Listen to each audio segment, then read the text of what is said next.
Hi, my dear students. Welcome back to my channel. So, SSLC changed examination pattern ಪ್ರಕಾರ ನಿಮಗೆ daily ಒಂದು quiz ಅನ್ನು upload ಮಾಡ್ತಾ ಇದ್ದೀನಿ. ಜೊತೆಗೆ ಒಂದು ಪ್ರಿಪರೇಟರಿ ಎಕ್ಸಾಮಿನೇಷನ್ ಅನ್ನು ಕೂಡ every day sharp at 7 o'clock conduct ಮಾಡ್ತಾ ಇದ್ದೀನಿ. ಬಟ್ ನಿನ್ನೆ ಡೇ 4 ಪ್ಲಾನ್ ಪ್ರಕಾರ ಹೆರಿಡಿಟಿ ಅಂಡ್ ಎವಲ್ಯೂಷನ್ ಕ್ವಿಸ್ ಅನ್ನು ಅಪ್ಲೋಡ್ ಮಾಡಬೇಕಿತ್ತು. So due to some issues ನಾನು ನಿಮಗೆ ಮಾಡಿಕೊಡೋಕ್ಕೆ ಆಗಲಿಲ್ಲ. ಸೊ ನಾಳೆ ನಿಮಗೆ ಇವತ್ತು ನಡಿಬೇಕಾಗಿದ್ದಂಥ ಡೇ 5 ಆ್ಯಂಡ್ ಡೇ 6 ಎರಡನ್ನೂ ಕೂಡ ನಾಳೆ ನಾನು ನಿಮಗೆ ಪೋಸ್ಟ್ ಮಾಡ್ತೇನೆ ವಿತೌಟ್ ಫೇಲ್. ಓಕೆ, ಸೊ ನಿನ್ನೆ ಮಾಡಬೇಕಾಗಿದ್ದಂಥ ಡೇ 4 ಪ್ಲಾನ್ ಹೆರಿಡಿಟಿ ಆ್ಯಂಡ್ ಎವಲ್ಯೂಷನನ್ನು ಇವತ್ತು ಕಂಟಿನ್ಯೂ ಮಾಡ್ತಾ ಇದ್ದೀನಿ. ನಾಳೆ ಡೇ 5 ಆ್ಯಂಡ್ ಡೇ 6 ಪ್ಲಾನನ್ನು ನಿಮಗೆ ಕಂಪ್ಲೀಟ್ ಮಾಡಿಕೊಡ್ತೀನಿ.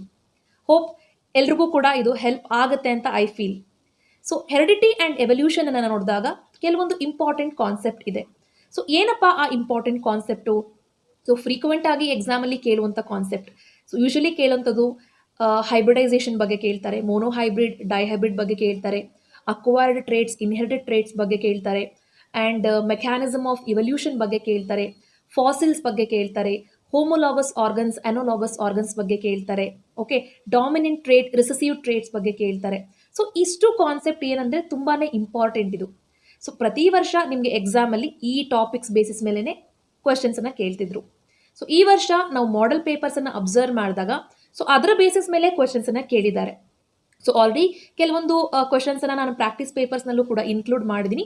ಕೆಲವೊಂದು ಕ್ವೆಶನ್ಸ್ ಏನಂದರೆ ಕೆಲವೊಮ್ಮೆ ರಿಪೀಟ್ ಆಗ್ತಿರುತ್ತೆ. ದಟ್ ಮೀನ್ಸ್ ಆ ಕಾನ್ಸೆಪ್ಟ್ ತುಂಬಾ ಇಂಪಾರ್ಟೆಂಟ್ ಅಂತ.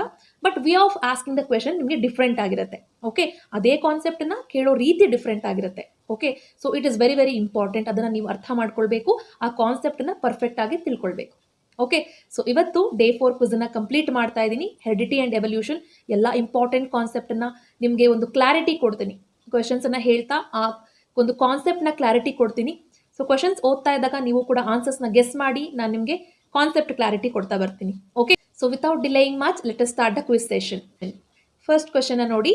S, the experience of an individual during its lifetime cannot be passed to its progeny because they are ಅಂತ ಕೇಳ್ತಾ ಇದ್ದಾರೆ. ಅಂದರೆ ನಿಮ್ಮ ಒಂದು ಲೈಫ್ ಟೈಮಲ್ಲಿ ನೀವು ಪಡ್ಕೊಂಡಂಥ ಎಕ್ಸ್ಪೀರಿಯನ್ಸ್ ಏನಿದೆ ಆ ಒಂದು ಎಕ್ಸ್ಪೀರಿಯನ್ಸ್ ನಿಮಗೆ ಹುಟ್ಟುವಂಥ ಮಗುಗೆ ನಿಮ್ಮ ಒಂದು ಪ್ರೋಜನಿಗೆ ಪಾಸ್ ಆಗಲ್ಲ. ಅದು ಏನು ಟ್ರೇಟ್ ಆಗಿದೆ ಅಂತ ಕೇಳ್ತಾ ಇದ್ದಾರೆ. ಆಪ್ಷನ್ಸ್ನ ನೋಡಿ. Inherited trait, acquired trait, dominant trait, recessive trait ಅಂತ ಇದೆ. ಇನ್ಹೆರಿಟೆಡ್ ಟ್ರೇಟ್ ಅಂದರೆ ಏನು? ನಿಮ್ಮ ಪೇರೆಂಟ್ಸಿಂದ ಬಂದಂಥ ಒಂದು ಟ್ರೇಟ್ಸ್ ನಿಮ್ಮ ಬಾಡಿನಲ್ಲೂ ಕೂಡ ವಿಸಿಬಲ್ ಆಗಿದ್ದರೆ ಅದು ಇನ್ಹೆರಿಟೆಡ್. ಫಾರ್ ಎಕ್ಸಾಂಪಲ್, ಈಗ ಶೇಪ್ ಆಫ್ ದ ನೋಸ್ ಆಗಿರ್ಬೋದು, ಅಥವಾ ಟೆಕ್ಸ್ಚರ್ ಆಫ್ ದ ಹೇರ್ ಆಗಿರ್ಬೋದು, ಕಲರ್ ಆಫ್ ಐಬಾಲ್ ಆಗಿರ್ಬೋದು, ಇದೆಲ್ಲ ಕೂಡ ನಿಮ್ಮ ಪೇರೆಂಟ್ಸ್ನ ನಿಮಗೆ ಪಾಸ್ ಆಗುತ್ತೆ. ಸೊ ಇದು ಇನ್ಹೆರಿಟೆಡ್. ಅಕ್ವೈರ್ಡ್ ಅಂದರೆ ಏನು? ಅಕ್ವೈರ್ಡ್ ಅಂದರೆ ಲೈಫ್ ಟೈಮಲ್ಲಿ ಬರೋಂಥದ್ದು. ನೀವು ತುಂಬ ಚೆನ್ನಾಗಿ ಓದಿ ರ್ಯಾಂಕ್ ಸ್ಟೂಡೆಂಟ್ ಆಗಿದ್ರೆ ನಿಮಗೆ ಹುಟ್ಟುವಂಥ ಮಕ್ಕಳು ಕೂಡ ರ್ಯಾಂಕ್ ಸ್ಟೂಡೆಂಟ್ ಆಗಬೇಕು ಅಂತ ಏನಿಲ್ಲ. ಓಕೆ, ಸೊ ಬಿಕಾಸ್ ನಿಮ್ಮ ಶ್ರಮ ನಿಮ್ಮ ಲೈಫ್ ಟೈಮಲ್ಲಿ ಅದು ನಿಮಗೆ ಬಂದಿದ್ದು. So it is acquired. Okay, third ನೋಡಿ, ಡಾಮಿನೆಂಟ್ ಟ್ರೇಟ್ ಅಂತ ಇದೆ. ಡಾಮಿನೆಂಟ್ ಟ್ರೇಟ್ ಅಂದರೆ ಈಗ ನಾವು ಕ್ಯಾರೆಕ್ಟರ್ಸನ್ನು ಕ್ರಾಸ್ ಮಾಡಿದಾಗ ಏನಾಗುತ್ತೆ? ಸೊ ಯಾವುದೋ ಒಂದು ಡಾಮಿನೆಂಟ್ ಟ್ರೇಟಲ್ಲಿ ಇದೆ ಅಂದರೆ, ಒಂದು ಡಾಮಿನೆಂಟ್ ಕ್ಯಾರೆಕ್ಟರ್ ಇದೆ ಅಂತಂದರೆ ಏನಾಗುತ್ತೆ? ರಿಸೆಸಿವ್ ಟ್ರೇಟ್ ಇದ್ರೂ ಕೂಡ ಡಾಮಿನೆಂಟ್ ಏನಾಗುತ್ತೆ? ಡಾಮಿನೆಂಟ್ ಟ್ರೇಟನ್ನು ಶೋಕೇಸ್ ಮಾಡಿಕೊಳ್ಳುತ್ತೆ. ಓಕೆ, ಸೊ ಫಾರ್ ಎಕ್ಸಾಂಪಲ್, ಈಗ ನಿಮ್ಮ ಫಾದರ್ಗೆ ಬ್ರೌನ್ ಕಲರ್ ಐಬಾಲ್ ಇದ್ದು ಮದರ್ಗೆ ಬ್ಲ್ಯಾಕ್ ಕಲರ್ ಐಬಾಲ್ ಇದ್ರೆ ಏನಾಗುತ್ತೆ? ಅಲ್ಲಿ ಡಾಮಿನೆಂಟ್ ಟ್ರೇಟ್ ಯಾವ್ದಿರುತ್ತೆ ಅದು ಅವರ ಪ್ರೋಜನಿನಲ್ಲಿ ಶೋಕೇಸ್ ಆಗುತ್ತೆ. ಓಕೆನಾ? ಇನ್ನು ರೆಸೆಸಿವ್ ಟ್ರೇಟ್, ಪೇರೆಂಟ್ಸ್ ಇಬ್ಬರಲ್ಲೂ ಕೂಡ ರೆಸೆಸಿವ್ ಟ್ರೇಟ್ ಇದ್ರೆ ಮಾತ್ರ ಪ್ರೋಜನಿಲಲ್ಲೂ ಕೂಡ ನಾವು ರೆಸೆಸಿವ್ ಟ್ರೇಟ್ ಅನ್ನ ನೋಡಬಹುದು. ಓಕೆ, ಸೊ ಡಾಮಿನೆಂಟ್ ಟ್ರೇಟ್ ಮುಂದೆ ರೆಸೆಸಿವ್ ಟ್ರೇಟ್ ಯಾವಾಗಲೂ ಹೈಡ್ ಆಗಿರುತ್ತೆ, ಅದನ್ನ ನೀವು ನೆನಪಲ್ಲಿ ಇಟ್ಕೊಳ್ಳಿ. So here the right answer is option B. Because acquired trait ಅಂದ್ರೆ ಏನು? ನಿಮ್ಮ ಲೈಫ್ ಟೈಮಲ್ಲಿ ಬಂದದ್ದೇ ಅಕ್ವೈರ್ಡ್ ಟ್ರೇಟ್, ಅದು ಪಾಸ್ ಆಗಲ್ಲ. ಒಂದು ಜನರೇಷನಿಂದ ಇನ್ನೊಂದು ಜನರೇಷನ್ಗೆ ಪಾಸ್ ಆಗೋದಿಲ್ಲ. ಓಕೆ, ನಾವು let us go for the next question. Second question ನೋಡಿ. Yes, if a round green seeded plant that is capital R small Y, capital R ಅಂದರೆ ರೌಂಡ್, ಸ್ಮಾಲ್ ವೈ ಅಂದರೆ green, is crossed with the wrinkled yellow seeded pea plant. Wrinkled ಅಂದರೆ small R, yellow ಅಂದರೆ capital Y. So ನೀವು ಈ ಅಲೀಲ್ಸನ್ನು ಕರೆಕ್ಟಾಗಿ ನೋಡ್ಕೊಳ್ಳಿ. ಓಕೆನಾ? ಯಾವುದು ಡಾಮಿನೆಂಟ್ ಇದೆ, ಯಾವುದು ರಿಸೆಸಿವ್ ಇದೆ. ಸೊ ಇದನ್ನು ನಾವು ಕ್ರಾಸ್ ಮಾಡಿದ್ರೆ F1 ಜನರೇಷನಲ್ಲಿ ಕ್ರಾಸ್ ಮಾಡಿದಾಗ ಏನಾಗುತ್ತೆ? ಒಂದೊಂದು ಹೋಮೋಸೈಗಸ್ ಇಂದನೂ ಕೂಡ ಒಂದೊಂದು ಅಲೀಲ್ ಹೊರಗಡೆ ಬರುತ್ತೆ.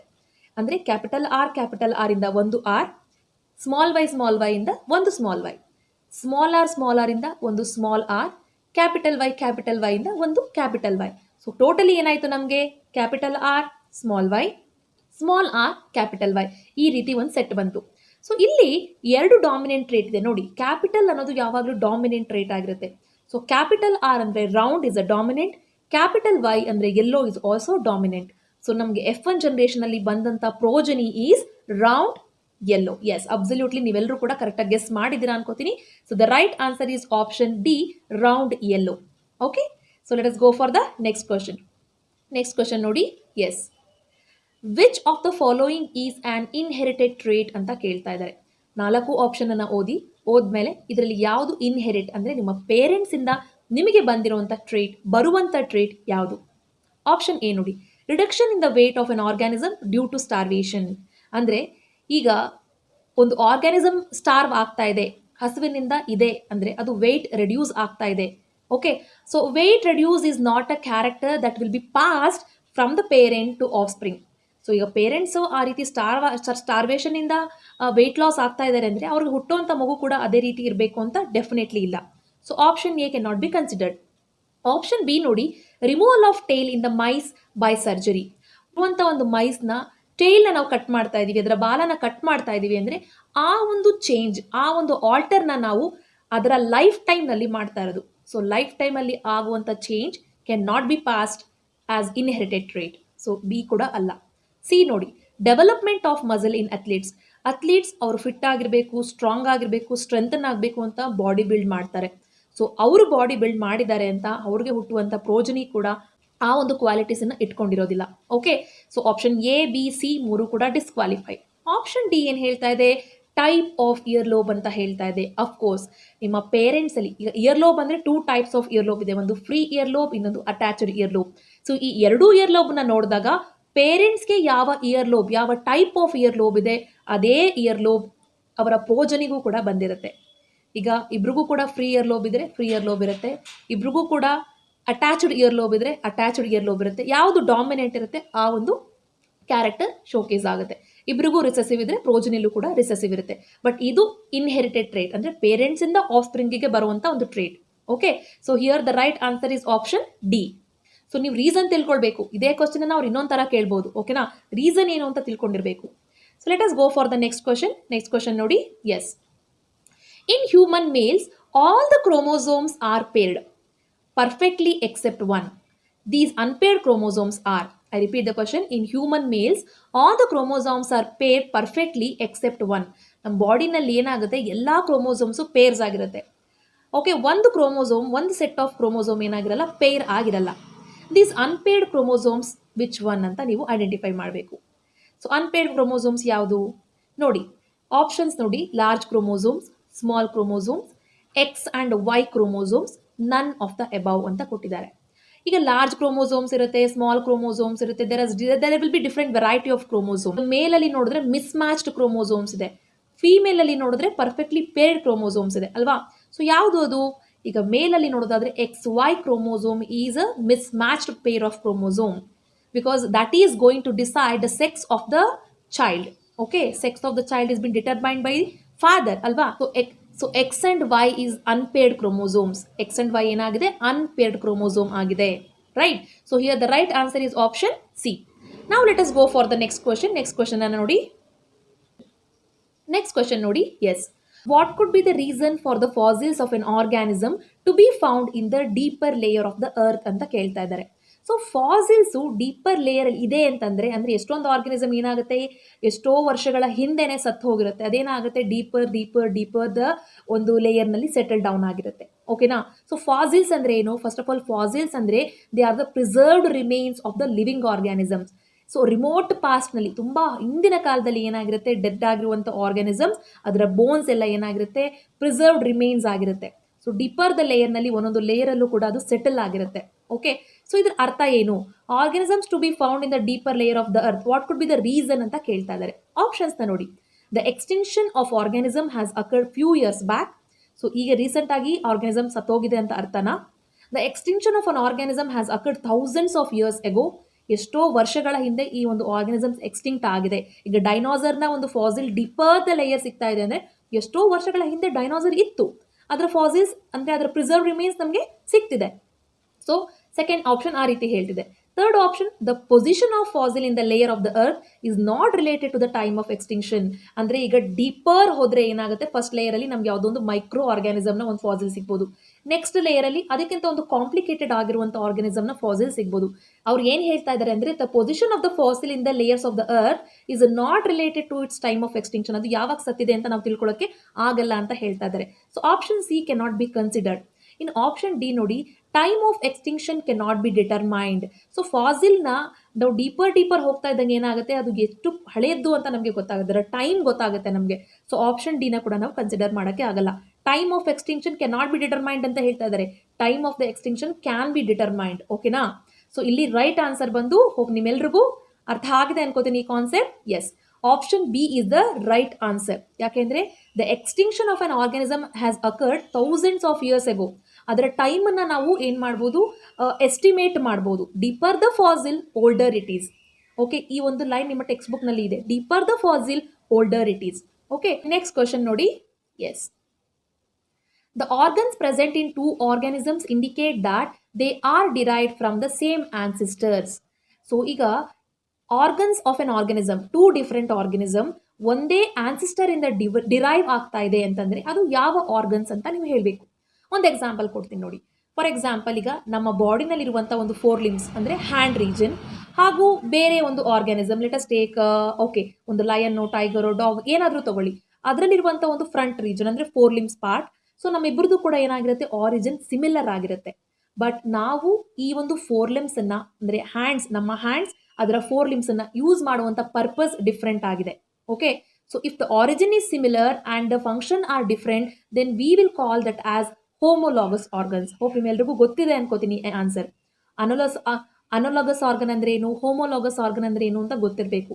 ಅನೋಲಾಗಸ್ ಅಂದ್ರೆ ಏನಾಗಿರುತ್ತೆ, ಆರಿಜಿನ್ ಡಿಫ್ರೆಂಟ್ ಆಗಿರುತ್ತೆ, ಫಂಕ್ಷನ್ ಸೇಮ್ ಆಗಿರುತ್ತೆ. ಓಕೆ, ಬಟ್ ಹೋಮೋಲಾಗಸ್ ಅಂದ್ರೆ ಏನಾಗಿರುತ್ತೆ, ಸಿಮಿಲರ್ ಆರಿಜಿನ್ ಇರುತ್ತೆ, ಫಂಕ್ಷನ್ ಡಿಫ್ರೆಂಟ್ ಆಗಿರುತ್ತೆ. ಓಕೆ, ಸೊ ಆಪ್ಷನ್ಸ್ ನೋಡಿ, analogous organ, respiratory organ, homologous organ, sense organ. Option B and D is not at all related to this ಅಲ್ವಾ.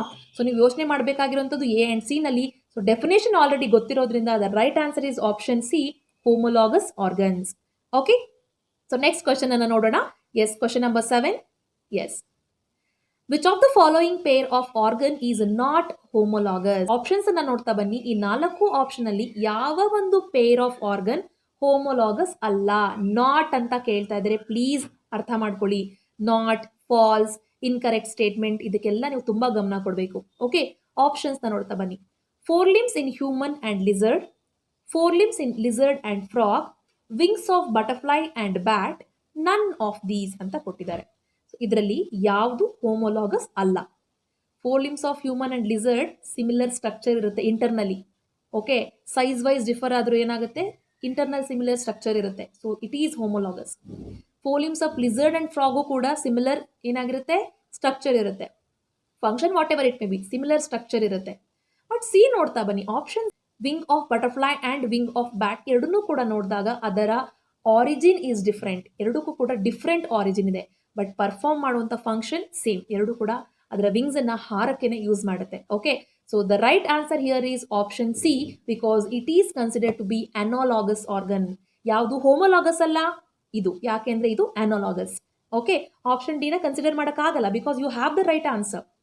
So ನಾವ್ let us go for the next question. Yes, in pea plants a pure tall plant capital T ಏನಿದೆ, capital T ಇದೆ ನೋಡಿ, pure tall capital T is crossed with the short plant small t ಅಂತ ಕೊಟ್ಟಿದ್ದಾರೆ. the ratio of pure tall to short plants in F2 generation ಅಂತ ಕೇಳ್ತಾ ಇದ್ದಾರೆ. First of all F1 ಗೆ ಏನ್ ಬರುತ್ತೆ, ಕ್ರಾಸ್ ಪಾಲಿನೇಷನ್ ಮಾಡಿದಾಗ ನಾವು ಏನಾಗುತ್ತೆ, ನಮಗೆ ಒಂದು capital T and small T ಬರುತ್ತೆ.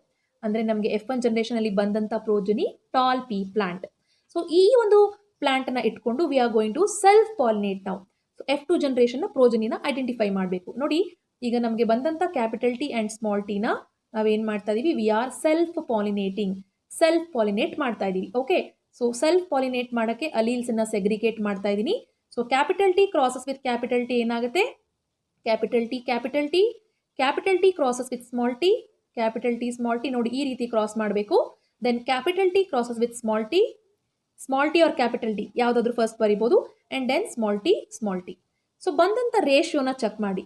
ಈಗ ರೇಷಿಯೋನ ಚೆಕ್ ಮಾಡಿದಾಗ ಇಲ್ಲಿ ನಿಮಗೆ ನೋಡ್ಕೋಬಹುದು, ನೀವು ಇಲ್ಲಿ ರೇಷಿಯೋನ ಚೆಕ್ ಮಾಡಿ ನೋಡಿ, 1 tall and 2 tall and 3 tall, ನಮಗೆ ಟೋಟಲಿ 3 ಟಾಲ್ ಪ್ಲಾಂಟ್ಸ್ ಬಂದಿದೆ, 3 ಟಾಲ್ ಪ್ಲಾಂಟ್ಸ್ ಬಂದಿದೆ ಆ್ಯಂಡ್ 1 ಡ್ವಾರ್ಫ್ ಪ್ಲಾಂಟ್ ಬಂದಿದೆ, 3:1. ಸೊ F2 ಜನರೇಷನಲ್ಲಿ ನಮ್ಗೆ ಏನು ಬಂತು, 3 tall plants and 1 dwarf plant ಬಂದಿದೆ. ಟಾಲ್ ಯಾಕೆ, ಇದು ಡಾಮಿನೆಂಟ್ ಟ್ರೇಟ್ ಇದೆ, dominant trait always dominate over the recessive trait, ಅದಕ್ಕೆ ಏನಾಗುತ್ತೆ ಸ್ಮಾಲ್ ಟಿ ಇದ್ರೂ ಕೂಡ ಅದು ಟಾಲೆ. ಸೊ 3 ಟಾಲ್ ಆ್ಯಂಡ್ 1 ಡ್ವಾರ್ಫ್ ಬಂದಿದೆ.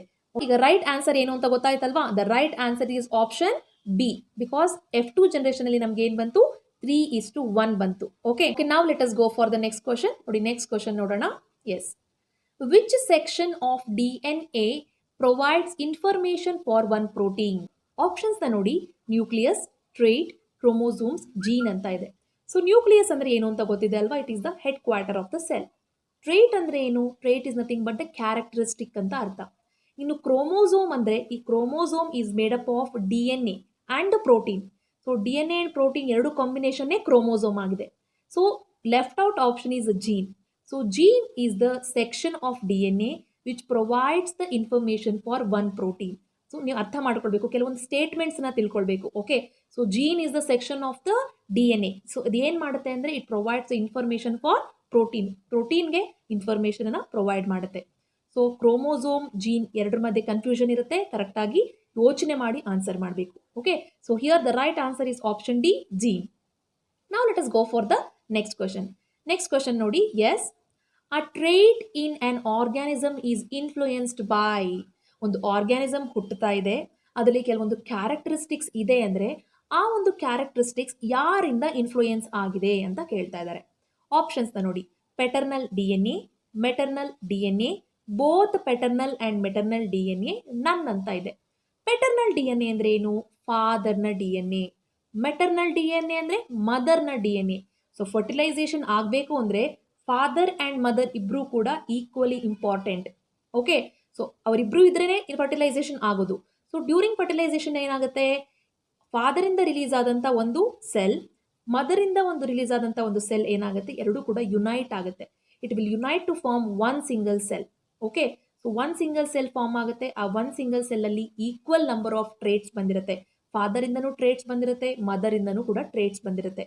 Okay, so here both the paternal and maternal DNA is responsible for a trait of an organism. So ಒಂದು organism ನಲ್ಲಿ ಈ ರೀತಿ ಬದಲಾವಣೆ, ಒಂದು ಆರ್ಗ್ಯಾನಿಸಮ್ ನಲ್ಲಿ ಕೆಲವೊಂದು ಕ್ಯಾರೆಕ್ಟರಿಸ್ಟಿಕ್ಸ್ ಇದೆ ಅಂದ್ರೆ ಅದಕ್ಕೆ ಫಾದರ್ ಅಂಡ್ ಮದರ್ ಇಬ್ರು ಕೂಡ ಇಂಪಾರ್ಟೆಂಟ್, ಇಬ್ಬರ DNA ಕೂಡ ತುಂಬಾನೇ important. Okay, so here the right answer is option C. ನಾವು let us go for the next question. So next question ಏನು ಅಂತ ನೋಡೋಣ. Yes, which of the following is ancestor of broccoli? So ನಿಮ್ಮ textbook ನಲ್ಲಿ last area ನೋಡ್ಕೊಂಡು ಬಂದ್ರೆ ನಿಮಗೆ artificial selection ಅಂತ ಇದೆ. Artificial selection. ಸೊ ಅಲ್ಲಿ ಒಂದು ವೈಲ್ಡ್ ಕ್ಯಾಬೇಜ್ ನ ಪಿಕ್ಚರ್ ಹಾಕಿದ್ದಾರೆ. ಆನ್ಸರ್ ಮುಂಚೆನೆ ಹೇಳ್ತಾ ಇದ್ದೀನಿ, ವೈಲ್ಡ್ ಕ್ಯಾಬೇಜ್ ನ ಪಿಕ್ಚರ್ ಹಾಕಿದ್ದಾರೆ. ಫಾರ್ಮರ್ಸ್ ಏನ್ ಮಾಡಿದ್ರು ಅಂದ್ರೆ, ಓಲ್ಡನ್ ಡೇಸ್ ಅಲ್ಲಿ, ಅರ್ಲಿಯರ್ ಡೇಸ್ ನಲ್ಲಿ ಫಾರ್ಮರ್ಸ್ ಏನ್ ಮಾಡಿದ್ರು ಅಂದ್ರೆ, ಅವ್ರಿಗೆ ವೆರೈಟೀಸ್ ನ ನೋಡ್ಬೇಕು ಅಂತ ಆಸೆ ಇತ್ತು ಈ ಕ್ಯಾಬೇಜ್ ನಿಂದ, ವೈಲ್ಡ್ ಕ್ಯಾಬೇಜ್ ನಿಂದ. ಸೊ ಅವ್ರು ಏನ್ ಮಾಡಿದ್ರು, ಆರ್ಟಿಫಿಷಿಯಲ್ ಸೆಲೆಕ್ಷನ್ ಮಾಡಿದ್ರು. As a result of artificial selection ಏನಾಯ್ತು, ಕೇಲ್ ಆಗಿರ್ಬೋದು, ಬ್ರೊಕೋಲಿ ಆಗಿರ್ಬೋದು, ಕಾಲರಾಬಿ ಆಗಿರ್ಬೋದು, ಕ್ಯಾಬೇಜ್ ಆಗಿರ್ಬೋದು, ಇದೆಲ್ಲ ವೆರೈಟೀಸ್ ಬಂತು because of only one wild cabbage. Wild cabbage was the one which was there. So ಅದರಿಂದ ಏನು ಆರ್ಟಿಫಿಷಿಯಲ್ ಸೆಲೆಕ್ಷನ್ ಮಾಡೋದ್ರಿಂದ ಫಾರ್ಮರ್ಸ್ ಏನಾಯ್ತು, we could see variety of cabbages ನಾವು. Okay, so here the ancestor for the broccoli is, you all know right, it is option C, wild cabbage. Now let us go for the next question. So next question ನೋಡಿ. Yes. Impressions of dead animals or a plant that lived in the remote past are known as ಅಂತ ಕೇಳ್ತಾ ಇದ್ದಾರೆ. Options ನೋಡಿ, extinct species, fossils, naturally selected species, all the above ಅಂತ ಇದೆ. ಯಾವುದೋ ಒಂದು question ಅಲ್ಲಿ ಹೀಗಷ್ಟೇ ನಾನು ನಿಮಗೆ ಹೇಳ್ದೆ, ಇದರ ಡೆಫಿನೇಷನ್ ಅನ್ನ ಹೇಳ್ದೆ ನಾನು ನಿಮಗೆ. The impressions of dead plant R A animal that lived in the remote past. ಎಷ್ಟೋ ವರ್ಷಗಳ ಹಿಂದೆ ಇದ್ದಂಥ ಆನಿಮಲ್ಸ್ನ ಇಂಪ್ರೆಷನ್ಸ್ ನಮಗೆ ಸಿಗ್ತಿದೆ ಅಂತಂದ್ರೆ V will call it as a fossils. Fossil fuels ಅಂತ ಹೇಳ್ತೀವಿ, ಫಾಸಿಲ್ಸ್ ಅಂತ ಹೇಳ್ತೀವಿ. Okay, it's a statement of fossils. So here the right answer is option D. So statement ಅನ್ನ ನೋಡಿದ ತಕ್ಷಣ ನಿಮಗೆ ಗೊತ್ತಾಗುತ್ತೆ ಇದು ಈಸಿಯಾಗಿ ಫಾಸಿಲ್ಸೇ ಅಂತ. ಓಕೆ, ನಾವು let us go for the next question. Okay, next question ನೋಡಿ. Yes, Wild cabbage has evolved into new varieties like cabbage, broccoli and cauliflower by. ಇದಕ್ಕೂ ಕೂಡ ಈಗಷ್ಟೇ ನಾನು ಡಿಸ್ಕಸ್ ಮಾಡಿದೆ ಯಾವ ಒಂದು ಮೆಥಡಿಂದ ವೈಲ್ಡ್ ಕ್ಯಾಬೇಜ್ ಏನಾಯಿತು ಇಷ್ಟೊಂದು ವೆರೈಟಿಯಾಗಿ ಫಾರ್ಮ್ ಆಯಿತು ಅಂತ. So it is, you can look at the options: genetic drift, natural selection, artificial selection, reproductive isolation. ಯಾವುದರಿಂದ ಆಯಿತು? Hope you all know the answer. It is artificial selection. So farmers artificial selection ಇಂದ ಏನು ಮಾಡಿದ್ರು, wild cabbage ಇಂದ they have brought many varieties of cabbage. Okay, so ನಾವು let us go for the next question. Concepts ಗೊತ್ತಿದ್ರೆ ತುಂಬ ಈಸಿಯಾಗಿ answer ಮಾಡಬಹುದು ನೀವು. ಓಕೆ, ನಾವು the fossil remains of archaeopteryx is a connecting link between. So ಏನು connectivity ಇದೆ ನೋಡಿ, ಆರ್ಕಿಯಾಪ್ಟ್ರಿಕ್ಸ್ ಅಂತ ಇದ್ದಂಥ ಒಂದು ಆರ್ಗ್ಯಾನಿಸಮ್ ಅಲ್ಲಿ ಫೆದರ್ ಇತ್ತು. ಸೊ ಈಗ ಮ್ಯಾಮಲ್ಸ್, ಬರ್ಡ್ಸ್, ಆಂಫಿಬಿಯನ್, ರೆಪ್ಟೈಲ್ ಇಷ್ಟನ್ನು ನೋಡಿದಾಗ ಯಾವುದಕ್ಕೆ ಫೆದರ್ ಇದೆ? ಬರ್ಡ್ಸ್ಗೆ ಫೆದರ್ ಇದೆ, ರೈಟ್. ಆರ್ಕಿಯಾಪ್ಟ್ರಿಕ್ಸ್ಗೆ ಇದ್ದಂಥ ಫೆದರನ್ನು ಅದು ಇನ್ಸುಲೇಷನ್ ಪರ್ಪಸ್ಗೆ, ಅಂದರೆ ಆಗಿದ್ದಂಥ climatic condition it was very cold. So ತನ್ನ ಬಾಡಿನ ಪ್ರೊಟೆಕ್ಟ್ ಮಾಡ್ಕೊಳ್ಳೋಕ್ಕೆ, ಕೋಲ್ಡಿಂದ ಇನ್ಸುಲೇಟ್ ಮಾಡ್ಕೊಳ್ಳೋಕ್ಕೆ ಯೂಸ್ ಮಾಡ್ತಿತ್ತು. ಬಟ್ ಈಗಿರುವಂಥ ಬರ್ಡ್ನಲ್ಲಿರುವಂಥ ಫೆದರ್ ಫ್ಲೈಯಿಂಗ್ ಪರ್ಪಸ್ಗೆ ಯೂಸ್ ಆಗ್ತಿದೆ, ರೈಟ್. ಎರಡರಲ್ಲೂ ಕೂಡ ಫೆದರ್ ಇರೋದ್ರಿಂದ archaeopteryx is having the connecting link between the bird. Okay, right answer is option B, reptiles and birds. Okay, because Archaeopteryx is a reptile. Okay, I hope ನೀವೆಲ್ಲ ಕೂಡ ಎಕ್ಸಾಮಿನೇಷನ್ಗೆ prepare ಆಗ್ತಾ ಇದ್ದೀರಾ. ನಿಮ್ಮ ಟೈಮನ್ನು ನೀವು ಡೆಡಿಕೇಟ್ ಮಾಡಬೇಕು ಓದ್ಕೊಳ್ಳೋದಕ್ಕೆ. ನೀವು ಎಷ್ಟು ಡೆಡಿಕೇಟ್ ಮಾಡ್ತೀರಾ, ಇನ್ನೊಂದು ವಾರದ ಟೈಮು, ಅಷ್ಟು ನಿಮಗೆ ಒಳ್ಳೆ ರಿಸಲ್ಟ್ಸ್ ಬರುತ್ತೆ. ಓಕೆ, ಸೊ ಈ ವಿಡಿಯೋ ನಿಮಗೆ ಇಷ್ಟ ಆಗಿದ್ರೆ ಈ ವಿಡಿಯೋಗೊಂದು ಥಮ್ಸ್ ಅಪ್ ಕೊಡಿ ಹಾಗೂ ಶೇರ್ ಮಾಡಿ ನಿಮ್ಮ ಫ್ರೆಂಡ್ಸ್ ಜೊತೆಗೆ. Thank you so much for watching all my videos. Keep supporting me.